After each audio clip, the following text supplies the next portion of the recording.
Dave Bullard is the PR manager, the PR guy, the PR expert at the New York State Fair, the great New York State Fair. I'm whatever you want me to be, Bill. Yes, that's right. You are, but you're awesome, David, and you know that. All right, so I say kudos to taking advantage of a pretty cool story, and I think that's what you guys are doing right now.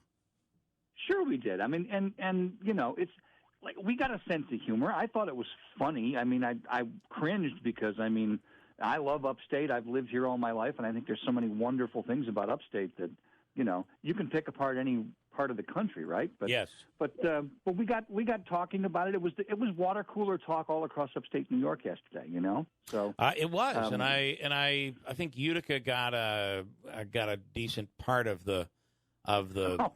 Yeah, there's just no doubt. I'm afraid you did. And that spinning, the counter, the population counter, going down. The one most memorable piece of it. I think. It was Kodak fun. imploding. But guess what? It's Kodak going down. Yeah. Otto the Orange dancing with an opioid pill. Good times here in upstate New York. Yeah, I guess. But so what you've done is you've reached out to the writers of The Simpsons to say, listen, you need to experience the real upstate New York, and we're going to show it to you. Yeah, well, listen, the fair is a distillation of everything about New York State. You know, from the rural to the urban. You know, music, food, agriculture, rides, fun. We've got something that represents all of New York State, and we thought, if those guys if their vision of New York State's a little clouded, maybe we can help clear that up a little bit for them. So we're going to send them tickets and parking passes and a Taste New York basket, because Taste New York is one of our projects at the Department of Agriculture to promote the best products grown and made in New York State. And so maybe if they have a snack and something to drink, they'll feel a little bit better about coming to New York. I have to say that there have been really the governor has made some pretty big, I think, improvements to the fair. We're focusing on local products, focusing on local beverages. We every once in a while will go to Toronto, and they have their version of the state fair. It goes on the month of August, and it does seem to be the way the New York State Fair is going, with a lot of demonstrations, a lot of culture, a lot of it seems to be growing. What are your thoughts on what the governor is trying to accomplish for the fair?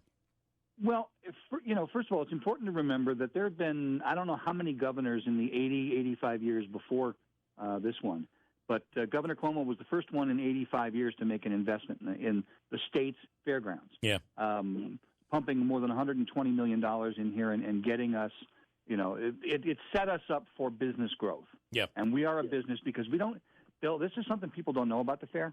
We don't get anything in the state budget to run the fair. Wow, I didn't know that. Wow. Yeah, right. Nobody does. We're what's called an enterprise fund. We live off of what you pay us, okay, like a business. Yeah. Now, the state gives us a little bit of money to maintain its buildings every year. They give us, a little bit, several $1 million a year to maintain their buildings. But that's just right and proper. Yeah. But the light bill, paying for, Gavin DeGraw on the Chevy Court stage, and my exorbitant salary. Right. All come out of what you guys pay for at the gate and what our vendors pay to be there. So, but the interesting thing that I think the fair has been able to do, like other venues are doing around the state and probably around the country, is the fair is your premier event, but there's stuff going on in those buildings and on the property all year long. Oh God, yes. We set a record this past in 2018 for the number of estimated people attending non-fair events. Now, mind you, the fair attracted 1.25 million people last year, which is just blowing away the record books. Yeah. But then what we call the non-fair, all the events that happen outside of it, we take estimated car counts and extrapolate people from that, and that reached over 1 million for the first time too. There's over the course of a year more than 2.5 million people hitting the fairgrounds. Yeah, that's big.